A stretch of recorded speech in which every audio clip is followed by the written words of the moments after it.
लीजिए सुनिए मेरी लिखी कहानी अलख निरंजन।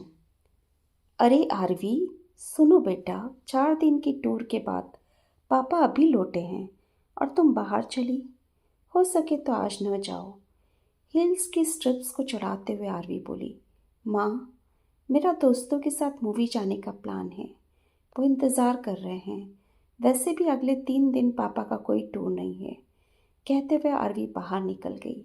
उसके जाते ही सुधीर बड़बड़ाते हुए हॉल में आए। कहाँ गई है, कब आएगी, पूछा तुमने?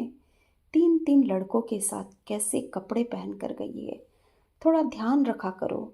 बेटी को संस्कार देना और ऊंच नीच सिखाना तुम्हारा कर्तव्य है। अगर बेटी की जगह बेटा होता तो मैं 2 थप्पड़ जड़कर सीधा कर देता। रंजू धीमे स्वर में बोली। दोस्तों के साथ मूवी गई है।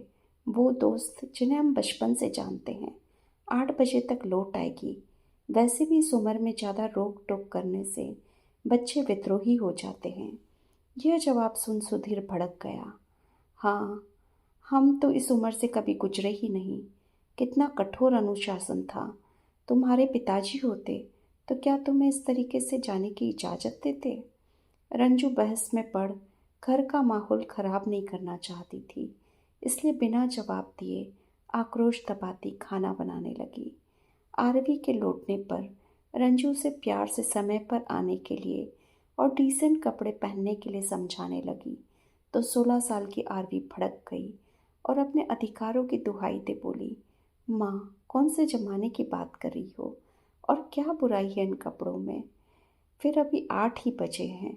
मुझे संस्कारों की बेड़ियों में न बांधो। रंजू निरंतर अपने कमरे में लौट आई।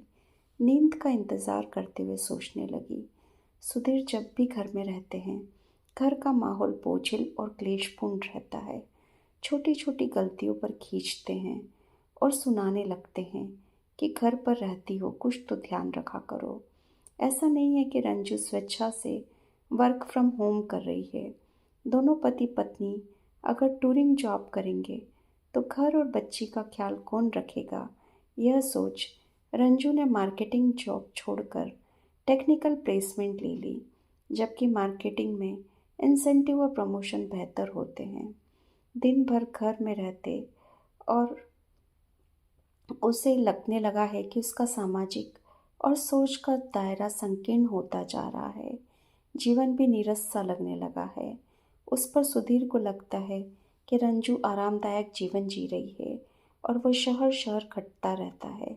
बाप बेटी के जनरेशन गैप के बीच वह पंचिंग बैग बन गई है और ये अनिद्रा की नई बीमारी लग गई है।